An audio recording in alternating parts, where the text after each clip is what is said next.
हाँ बच्चों, इस प्रकार के क्वेश्चन को हल करने के लिए हम देखेंगे कि प्रश्न कह रहा है यदि किन्हीं दो संख्याओं का योगफल तथा गुणनफल क्रमशः 11 और 18 है तब इनके व्युत्क्रमों का योग कितना होगा।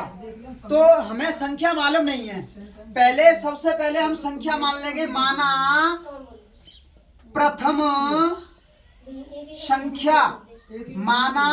संख्या बराबर x। जब हमने पहली संख्या x मान ली तो दूसरी संख्या मानेंगे दूसरी संख्या बराबर।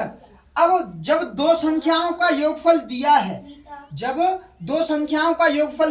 11 हमारे पास दो संख्याओं का योगफल जब 11 दिया है, उनमें से एक संख्या x है तो दूसरी संख्या योगफल में से पहली संख्या को घटाकर निकाल लेंगे। योगफल है उसमें से पहली संख्या को घटाकर दूसरी संख्या निकल आएगी। इसको हम दूसरी संख्या बोलेंगे। क्या बोलेंगे? दूसरी संख्या बोलेंगे। अब इसको दूसरी संख्या बोले। अब सवाल बोल रहा है कि इनका गुणनफल 18 है, तो इन दोनों संख्याओं का गुणनफल यानी इनका गुणा करेंगे तो प्रथम संख्या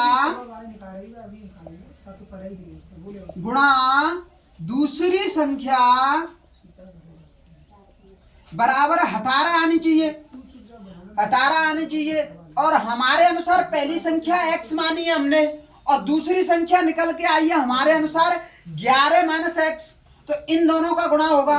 प्रथम संख्या की जगह पर x लिखेंगे गुणा दूसरी संख्या की जगह पर 11 माइनस x लिखेंगे बराबर 18 दिया है 18 लिखेंगे। अब इस x का अंदर मल्टीप्लाई करेंगे 11x माइनस एक्स स्क्वायर बराबर 18। और इन दोनों संख्याओं को बराबर से उस तरफ लेके जाएंगे तो 18 माइनस की एक्स स्क्वायर है उसे प्लस की लिख लेंगे एक्स स्क्वायर, और ये प्लस की 11 है इधर तो माइनस की लिखेंगे इस तरफ लाकर।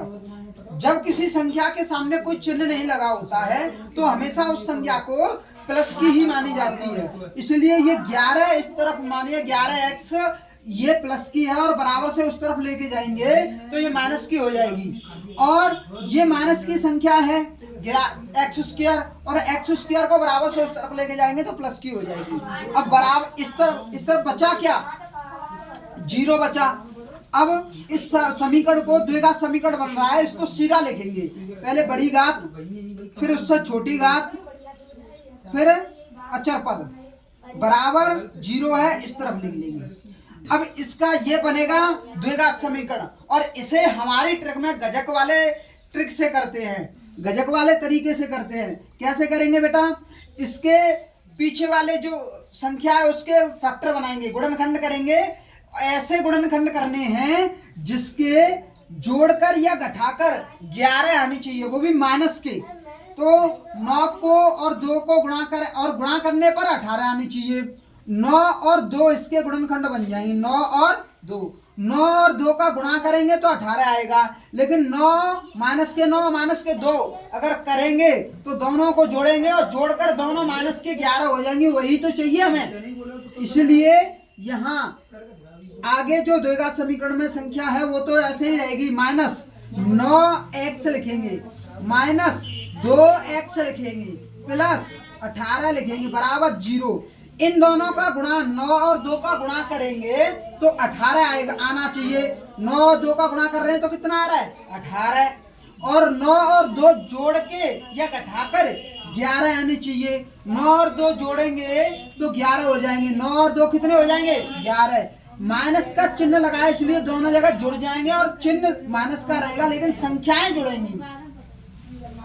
इन दोनों संख्याओं में गजक वाला तरीका लगाएंगे, इसमें से कॉमन लेंगे। गजक वाला तरीका मतलब कॉमन। इनमें कॉमन क्या होता है कि x कॉमन है, x कॉमन लेंगे तो यहाँ बचेगा क्या? x माइनस की माइनस, इस पूरे में से x कॉमन आएगी तो बची क्या? 9 माइनस की माइनस। अब इसमें इन दोनों में से कॉमन लेंगे माइनस। क्या कॉमन लेंगे? माइनस के 2 लेंगे। 2 इसमें भी है और इसके अंदर भी छिपा हुआ है 2 इसमें से ले लेंगे। और यहाँ बचेगा क्या, x बचेगा। और माइनस जब जब प्लस में से माइनस कॉमन लेते हैं तो माइनस बचता है हमेशा। तो माइनस के 9, क्योंकि 18 में से 2 कॉमन लेंगे तो 9 ही बचेगा। कॉमन का मतलब होता है डिवाइड करना या भाग करना, बराबर 0। ये दोनों डिब्बा एक जैसे हैं, इनमें से एक ले लेंगे माइनस के 9, x माइनस 9, और बाहर जो लिखी है संख्या उनको एक कोष्टक में लिख लेंगे x माइनस 2, x माइनस 2 बराबर 0। और x माइनस 9 बराबर 0, तो x 9 को बराबर उस तरफ ले जाएंगे तो 9 आ जाएगा। एक आंसर ये आ गया। दूसरा x माइनस 2 बराबर 0, x बराबर 2, x बराबर 2। संख्या आई 2। कितनी संख्या, 2 संख्या। ये हमारे दोनों आंसर है। आंसर अभी नहीं है, जो प्रश्न पूछ रहा है वो नहीं है, बस ये तो केवल संख्याएं निकली है कि कौन सी 2 संख्याएं हैं जिनका गुणा करने पर 18 आएगा और जोड़ने पर 11 आएगा। यही तो क्वेश्चन कह रहा है कि 2 संख्याएं हैं, उनको जोड़कर 11 और गुणा कर 18 आना चाहिए। तो 2 संख्या ये हैं। अब सवाल कह रहा है कि इनके व्युत्क्रम होता है बेटा कि 1 के बटे में संख्या लिख दो। उल्टा व्युत्क्रम मतलब उल्टा। तो 9 का उल्टा कितना होगा, 9 का उल्टा होगा 1/9, और 2 का उल्टा होगा 1/2। व्युत्क्रमों का योग, क्या कह रहा है, व्युत्क्रमों का योग। तो व्युत्क्रमों का योग, ये व्युत्क्रम है, इसके व्युत्क्रम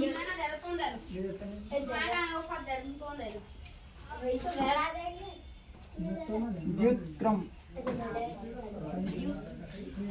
ये भी व्युत्क्रम है।